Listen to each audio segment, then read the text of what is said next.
There's one.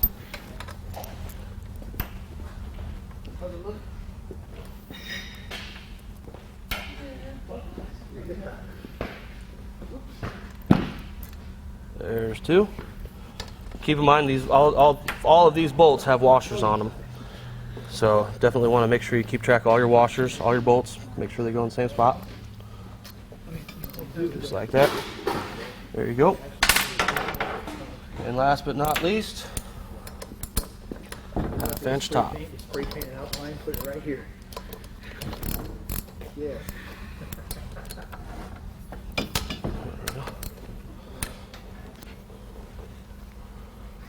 Go ahead and pop these out. See how that popped up there? Yeah. You can see that there still is pressure from your rockers.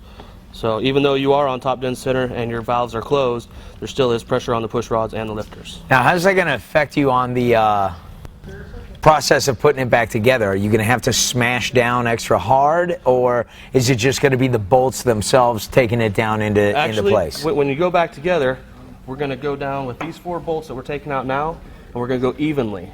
Okay. We're going to go evenly down, so you're not going to tighten one side down and then tighten the other. You're going to tighten all 4 down evenly at a time. That's it. Rock and roll. Pop her off. We had one more bolt up here. Right here. Go ahead and just stick her back in there. As you can see here, I've got 2 bolts on both sides that are lower.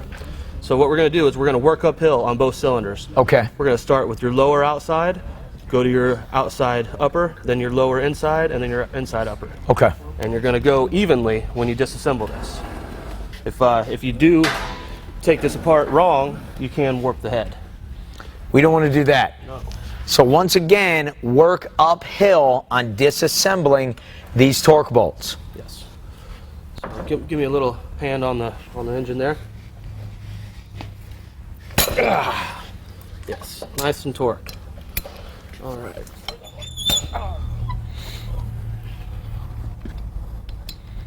All right, all these are good and loose, so now there's no pressure on any of these bolts. Go ahead and just take them out.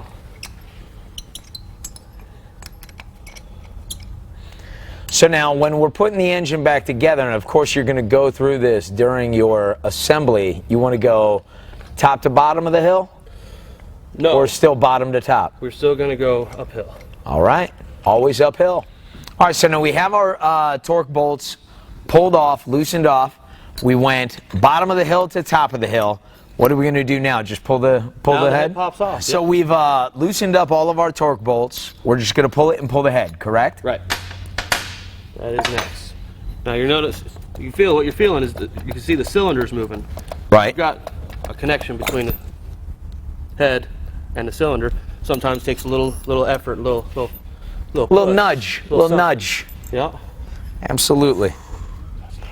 Is it water? Yeah. This is our rear, so this will sit right here. And also, if you get mixed up on your heads, look. Rear. It says rear. That's for buffoons like me. Same thing for the front. So now what we're going to do, we'll move up to the front cylinder. I'm going to have you book up some leverage here. You ready? Trade me places there. Ready? Yep. I'm going to punch you right in the face. It wouldn't be the first time I got knocked out, so.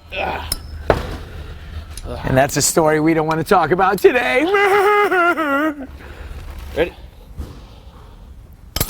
There we go. Rock and roll. Yeah, it wouldn't be nice at all. Hear the bone crashing. Gay. I want to lay down.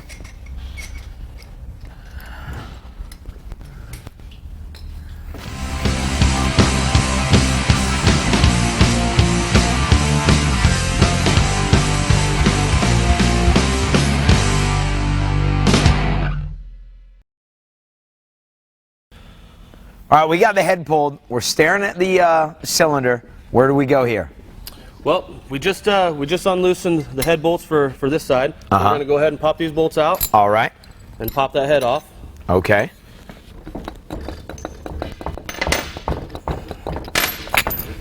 Because we're not even using the same cylinders anymore. Right. Don't even worry about the gaskets or the O-rings or everything. Throw them away. And what I need you to do. See See that little white rag deal over there? Yes. I'm going to start lifting this cylinder off. Now I'm going to get it just to the bottom of the piston here. And what I need you to do is fill in this whole open area. Okay. Because if he happens to have a broken ring or anything, right, and we pop this off and that ring falls in the case, we're done. We're done. So once again, go through that one more time. In case he has anything bad going on underneath, you want to jam a rag or a towel immediately. Before you pull that piston out, get to the bottom of the piston, to the bottom of the jug. That way you got room to play. Stuff this thing in here, man. Make sure there's no way anything can fall in there. And then you shouldn't have anything to worry about. So we'll go ahead and pop this off the rest of the way. And there you go. Here we go. We have no busted ring at this point, which is good. And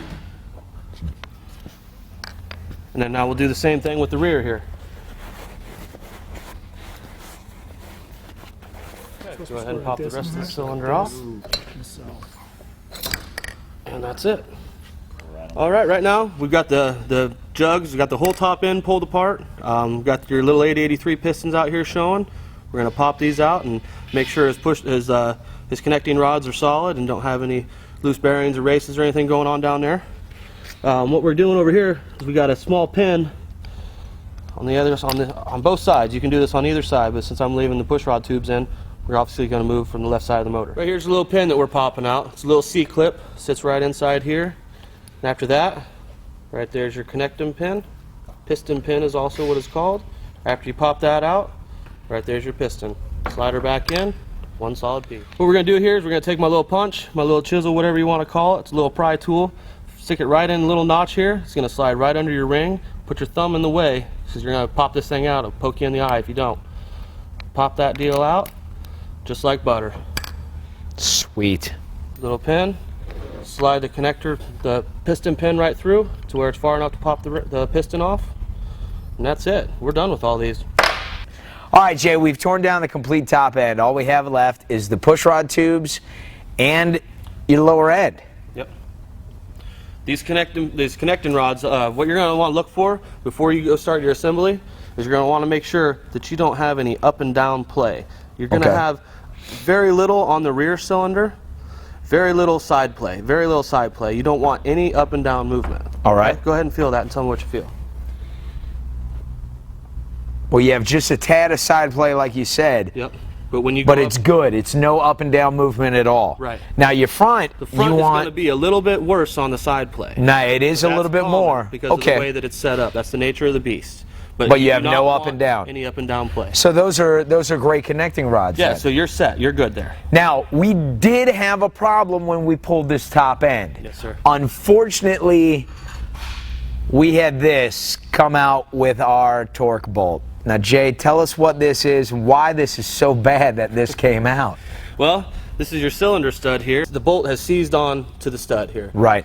This stud, it's a shouldered stud, as you can see. This bolt will go down to that shoulder. Okay. As you saw when we were taking it apart, it was very tough. This was the toughest bolt. Yes, it was. And it did come loose from the bolt a little bit, but it jammed up. So what we're going to need to do is we're going to need to replace this stud and replace this bolt. Okay. With brand new, so that way you know everything's good. Okay. And then install her right in there with a special installer tool. As you can see, it's going to screw right in there, but better safe than sorry. We've already had the motor apart. Why tear it apart again? Exactly. And folks, please remember, if you do run into any problems like we have here with the stud on Mike's 883 that we're now making a 1200, please do not hesitate. Do not use old parts that are already proven to be bad. Am I right, Jay? Correct. Like you said, we've already torn it down once. We don't want to tear this down multiple times. Give us a call. You can pick up these products in our power cart at redbarronchoppers.com. Fix it while we have the ability to fix it. Don't wait until it breaks next week after we've had it together for 2 damn days. Give us a call at redbarronchoppers.com. Check us out online. It's an easy replacement. It should take, what, maybe $15 for this.